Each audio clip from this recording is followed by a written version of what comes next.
we begin with matters education, with learning in most public universities could be paralyzed as students protest over the delay in the release of their loans by the government.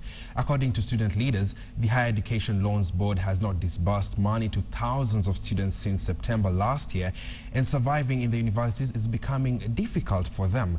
The students say their attempts to get help from HELB have been fruitless, as the Higher Education Loans Board says it has no funds. This not for the first time the students are protesting over the education loans. In September last year, learning was also paralyzed in public universities over the same grievance. The students now say if HELB does not disburse the money by Monday morning, they will hold a protest that will paralyze operations at the universities. Being given empty promises time after time. I met the HELB CEO, he's not promising. He's very smart. If you look at his suit, you can really question where our money is going to. Yes. I talked to the permanent secretary for education, Belio. He is not doing anything. Now the time is now, and if it is not now, then it is right now. They have been giving us promises that are not coming out. So we are very angry right now, we are very disgruntled, and we are telling the government to act immediately. Well, let us now speak to Babu Owino at our I&M studio at the Central Business District. He is the president of African University Students Association and the chairman of the Students Organization of the University of Nairobi. Well, Babu, we've seen you shouting there loud and clear. Has the ministry heard you, and what have they to say about your two-day ultimatum, Babu? Actually, I met the CEO for HELB, Mr. Ingera, but he's not promising anything. He's saying that Treasury has refused to release funds. You know the situation at the university at the moment? When there's no money, students can't survive. Students can't even go to class. They will not eat anything because they have to buy food. We don't want our students to engage into criminal activities for them to survive.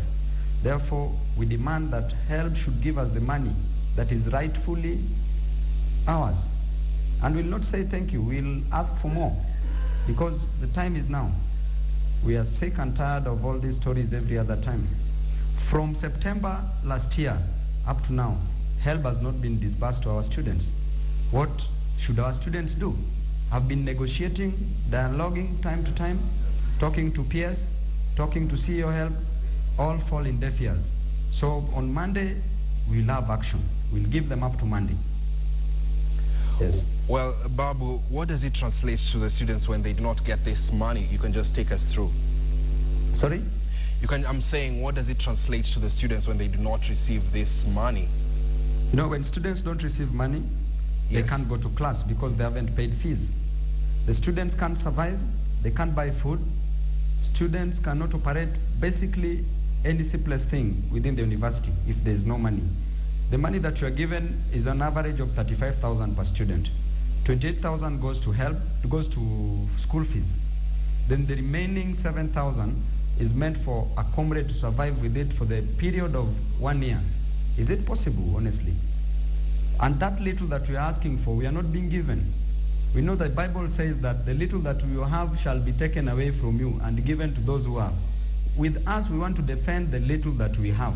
Let it not be taken away from us, because that is what we depend on to do any other thing within the university.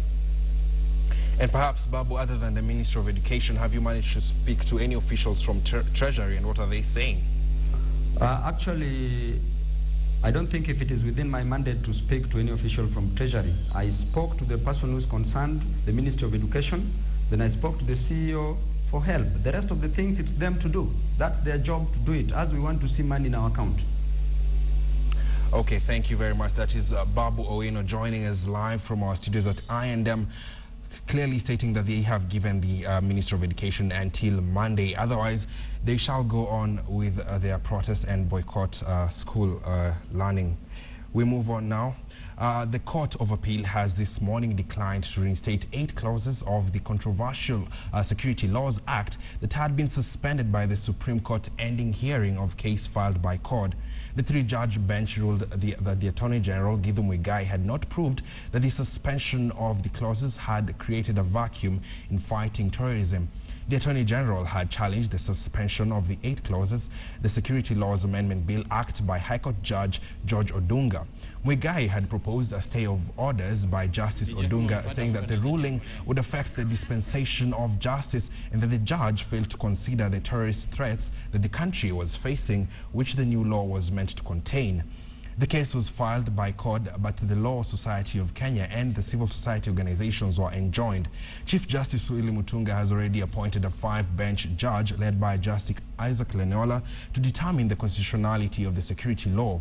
Other judges in the bench are Justices Mumbi Ngugi, Hilary Chemitai, Hedwig Ongundi, and Joseph Ongutu. With the submissions made by Mr. Orengo, in his view, an order of stay of the High Court orders was not. The 7th respondent, amicus curiae, submitted that there was nothing wrong with the practice of going before.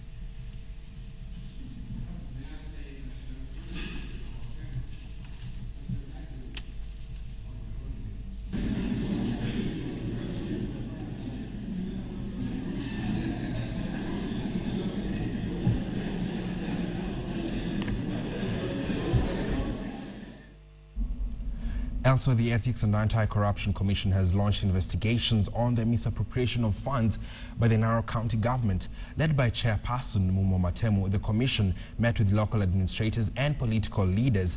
During the meeting, Matemu indicated that his office had received a number of complaints concerning the revenue collection from the Masai Mara Game Reserve. The Auditor General, Edward Ouko, who accompanied the EACC chairman, said that the Narok County government needs to be accountable for the monies collected from the game reserve. Kwanza tuchukue vielelezo kwamba ni upande gani na upande gani. Kuna malalamishi pia ya malipo vile ambavyo deni zinalipwa na mambo mengine mengi ambayo tunaweza kuzungumzia. Mambo ya upelelezi sio mambo ambayo tunaweza kuzungumza hadharani sana, ndio sababu tukaitisha kikao cha faraga. Tuzungumza kwenye faraga. The reports are of mixed nature. There's no clean bill of health, but we have to wait for these further reports which are ongoing to see what progress and which weaknesses are there in the revenue collection. Let us look at politics now. And